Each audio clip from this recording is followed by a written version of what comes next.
Teaching Powers Pre-K. Thank you for coming back to join me in a book. The book for tonight is again from our monster series, and I believe it's the last one so far. And it's called I Need My Monster. Once again, this is written by Amanda Knoll, and it's illustrated by Howard McWilliam. Let's see what they are up to today. What's Gabe gonna scare now? Tonight, when I looked under the bed for my monster, I found this note. Gone fishing. I'll be back in a week. Gabe. What was I gonna do? I needed a monster under my bed. How was I supposed to get to sleep if my monster was gone?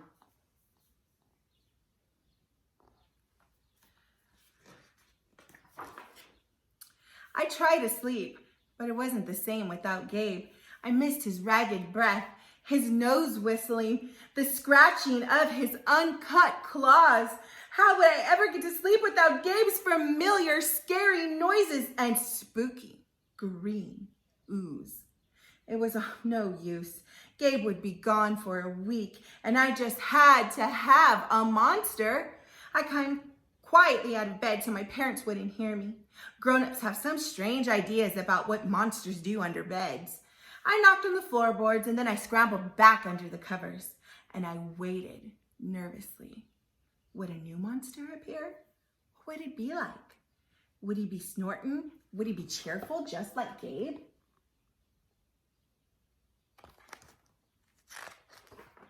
And when I heard some creaking under my bed, I knew that the substitute monster had arrived.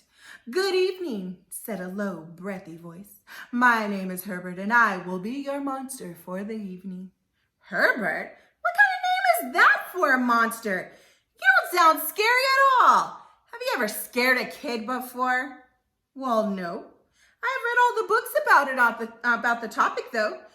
Do you have long teeth and scratchy claws? I asked. No, but I have an overbite, and I'm a mouth breather. Listen.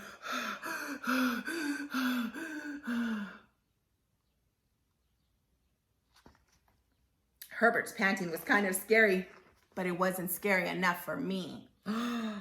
Listen, Herbert, I'm sorry. I just don't think this is gonna work.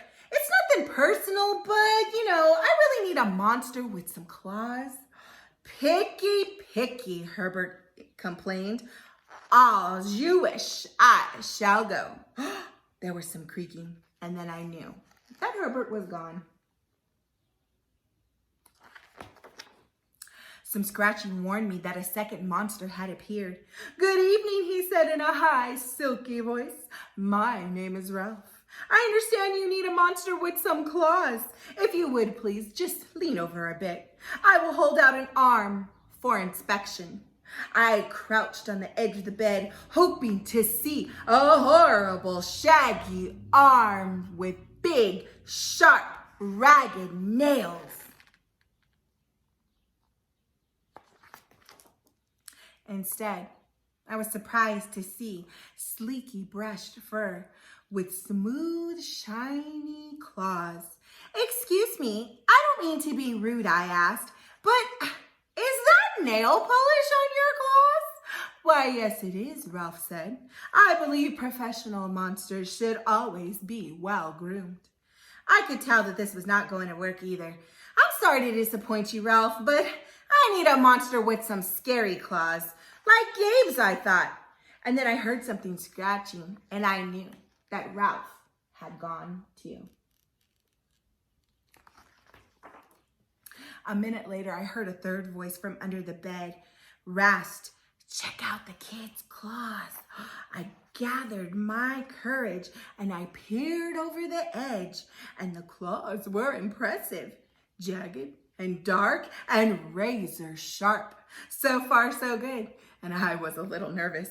Could you stick out your tail?" I said. "Sure, but don't get scared." I peeked through my fingers at the slimy tail slithering over the foot of my bed, and that's when I noticed the pink bow. "Are you a girl monster?" Of course I am, she whispered. I'm Cynthia. Do you have a problem with that? Yeah, I do, I admitted. I definitely need a boy monster. Boy monsters, you see, are for boys, and girl monsters are for girls. Everybody knows that. Well, aren't you a picky one, she sniffed. And then she was gone. Was I being too picky? Nah. I knew that my monster needed to be well-clawed and menacing.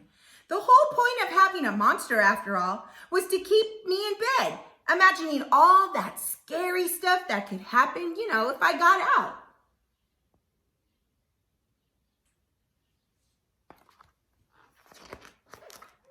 And then I heard a shuffling noise and some slobbering. A fourth monster was under my bed. Hey, the name's Mac. One look at his claws proved that Mac was gonna be big, scruffy, and he was a boy monster. I shivered. Maybe this one would work out for me. Those are some excellent claws, but do you have a long tail? I leaned over to see. No, my tail is stumpy, Mark slurped, but I do have an unusually long tongue.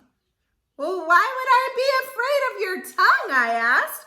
Oh, I don't know, he said, trying to sound terrifying. You never know when I might lick you.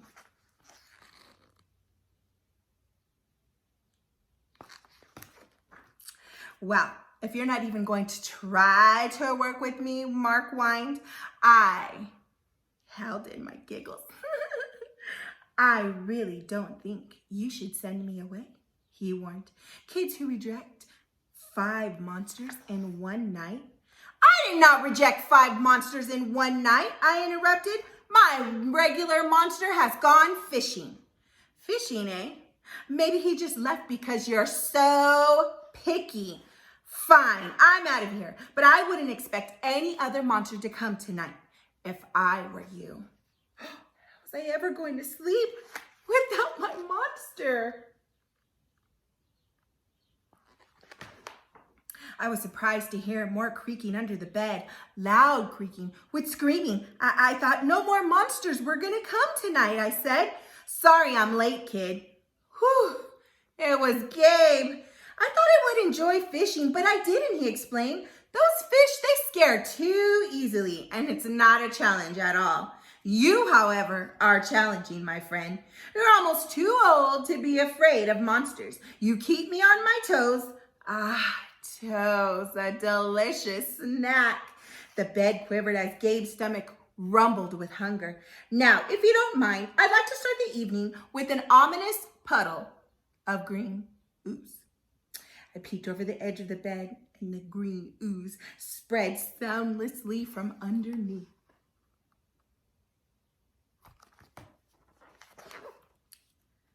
And then the bed trembled as Gabe unfurled his big spiked tail.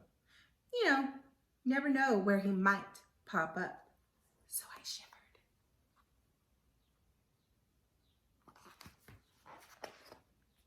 So, you had some substitute monsters tonight, Gabe said, sharpening his claws on my bedpost. Were you scared? And then Gabe started tapping. I could tell he wanted to know if I still needed him. No, the other monsters can scare me quite like you, I giggled, diving under the covers and pulling them up tight.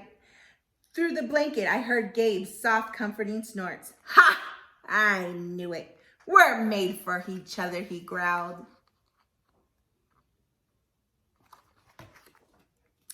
When my blanket started to slip off the bed, I knew Gabe was ready to eat. Now, if you could please stick out one of your foot, he said, I'd like to nibble your pinky. I yanked my blanket back and I scrunched my feet in so Gabe couldn't get them. No toes tonight, but you can have this, I offered, pushing a pillow off the bed. It didn't even hit the floor.